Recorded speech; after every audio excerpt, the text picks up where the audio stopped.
Sutton and Gibbs. And so what is your position on the Appalachian Regional Commission, Mr. Space?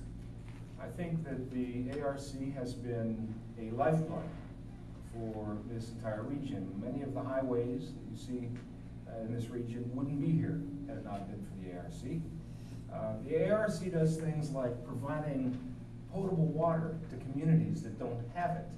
It's frankly not nearly enough, and I've been a tireless advocate for the ARC. We've seen politicians in Washington trying to cancel it out over the years.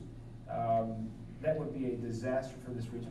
One of the proudest things one of the things I'm most proud of in the 3.5 years in Congress is I was named Legislator of the Year by the Appalachian Regional Commission in my freshman year in Congress because of the work we did in trying to save these funds for this area that desperately needs those assistance and funds. And finally, John Kennedy came to Appalachia back in the 60s, and Lyndon Johnson came to Appalachia in the 60s and highlighted the needs that this region has.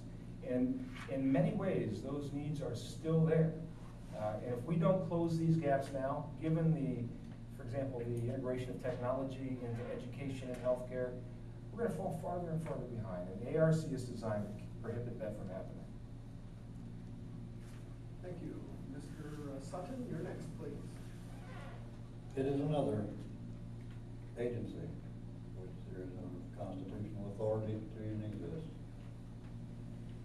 You're talking about jobs, and you're talking about areas, and this region, this ARC encompasses more than one state, in fact.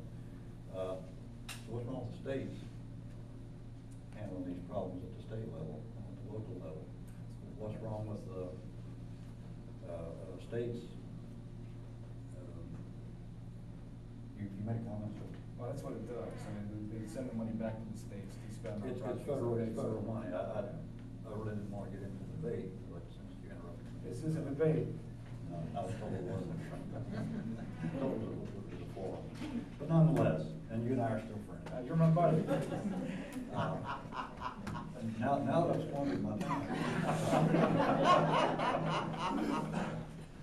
we just, to create jobs, this bring jobs to Ohio is responsibility of the state legislature, not the federal government. Federal government doesn't bring, because if you're going to bring jobs through the federal government to Ohio, where are you bringing them from? West Virginia, Tennessee, Kentucky, how are they? This is where you can do it. The overall job of the federal government is to keep, I'm out of time again, try to abide by it. Well, Thank you. And Mr. Gibbs. I'm support of the ARC, the concept of a public-private partnership working together, especially for infrastructure projects. A lot of it helps is communication. I know the EOTA, Eastern Ohio Development Alliance, I've been in some of their meetings. I've served on the legislature on the Appalachian Legislative Caucus.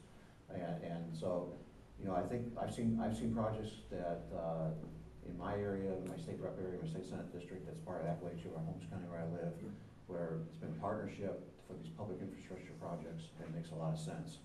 And so I'm fully supportive of that. And then this need in southeastern Ohio, there's some needs that are greater than a lot of areas of Ohio. And so that's a good program, and it's a good partnership, but we need to make it clear that it's a public-private partnership and working together to provide the infrastructure and meet the needs of people in the 18th Congressional District. Thank you.